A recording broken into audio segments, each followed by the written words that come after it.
The cowboy boot. For some people, these boots represent a way of life. For others, a flair of fashion. Whatever way you wear them, it's safe to say few styles of shoe are as iconic.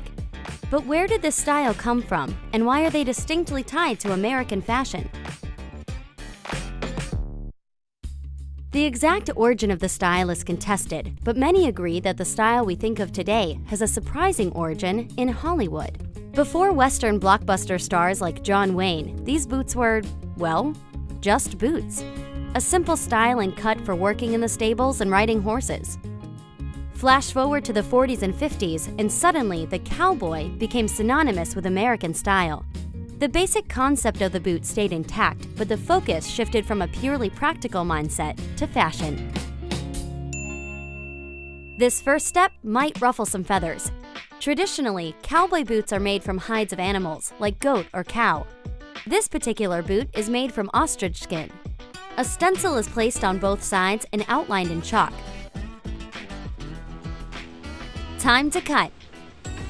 This machine uses 10 tons of hydraulic pressure to slice through even the toughest material. This is the material that will be used on the outside of the final boot for a show-stopping look. The lining, meanwhile, is more understated and is labeled with size, style number, width, and date manufactured. The finishing touch is the logo. Cowboy boots are known for their intricate patterns that decorate the sides. The process to achieve this look is called cording. Glue is applied to a template and a thin bit of twine is delicately laid on top. Then the leather pieces are stuck together. Off to be stitched. Each piece of the boot is placed in a tray that is fed into a machine that stitches the design.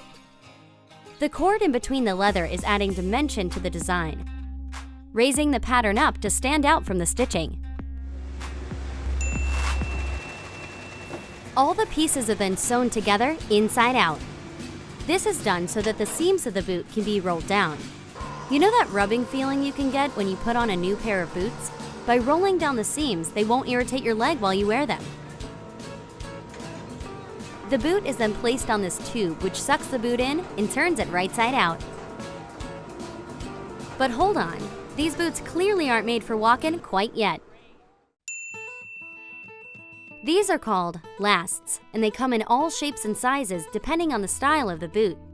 The insole of the shoe is attached to the last with staples, and then attached to the leather outside of the boot in a process called lasting.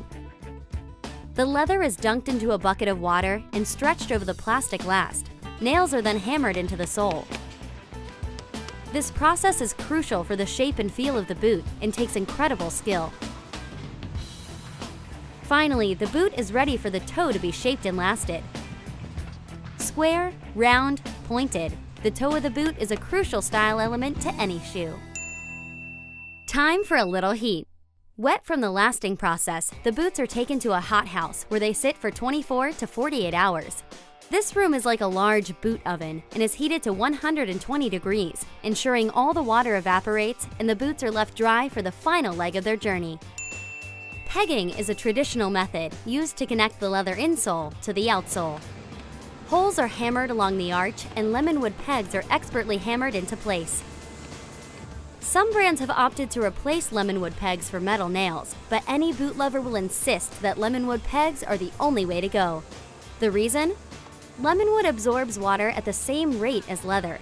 So, if you walk in water or your foot gets a little sweaty on a hot day, the sole will shrink and expand at the same time, helping the boot stay intact. Metal nails, on the other hand, would slowly be pushed out of the shoe over time. The sole is painted over with a staining varnish and buffed to polish the bottom. Then things get a little hot again. Boots are placed on individual hot ironing boards that stiffen and steam the sides of the boot. This step ensures that your boots have that tall and straight appearance right out of the box. Next, an open flame is brushed across the leather. Besides looking really badass, this process removes any stray threads. Once they're all spiffed up, the boots are packaged and shipped to your closet. Whether you're going to a rodeo, shindig, or just rocking them in your own personal way. These boots might be the style statement you have been waiting for.